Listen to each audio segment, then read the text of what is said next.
नमस्कार मित्रांनो, सोमजाई माता तीर्थयात्रा मध्ये मी सुषमा आपलं सहर्ष स्वागत करीत आहे। आज मी तुम्हाला घेऊन चालले आहे मनोहर महाराज आयोजित एका अविस्मरणीय थायलंड यात्रेवर।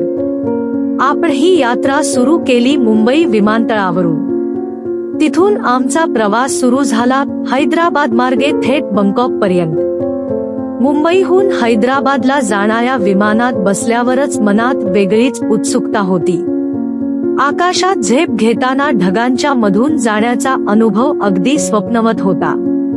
खाली दिसणारे शहर, रस्ते, डोंगर हे सर्व काही लहानसं वाटत होतं। ते क्षण आमच्या आयुष्यातले कधीही विसरता येणारे।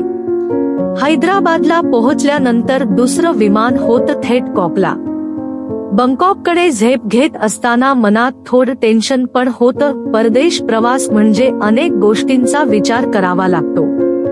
विमानतळावरची सुरक्षा तपासणी ही खूप महत्त्वाची आणि थोडीशी कटकटीचीही प्रक्रिया असते।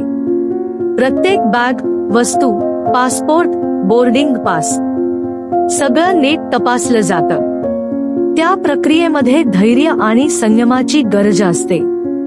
पण एकदा का आपण विमानात बसलो की मग तो थरार वेगळाच। गॉकला पोहोचलो आणि तिथल्या विमानतळावर पहिलं काम पासपोर्ट व्हेरिफिकेशन। ते एक वेगळाच अनुभव होता। आपली ओळख, प्रवासाचे कारण, हॉटेलचं बुकिंग, परतीचे तिकीट सगळं काही विचारलं जातं। त्यांच्या अधिकाऱ्यांचा कटाक्ष खूप बारकाईने तपास करणारा असतो।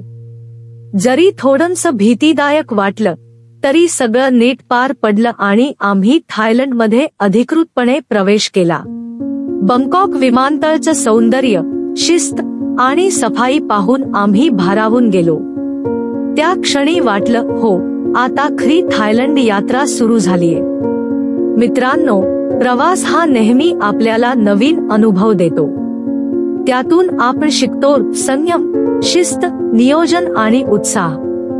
पुढच्या व्हिडिओमध्ये आपण बघणार आहोत थायलंडमधील सुंदर स्थळं, पटाया, गॉकचे टेम्पल्स, समुद्रकिनारे आणि थायलंडची खास संस्कृती।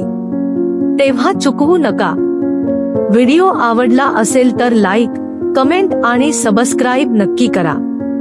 पुन्हा भेटूया पुढच्या भागात। तोपर्यंत नमस्कार।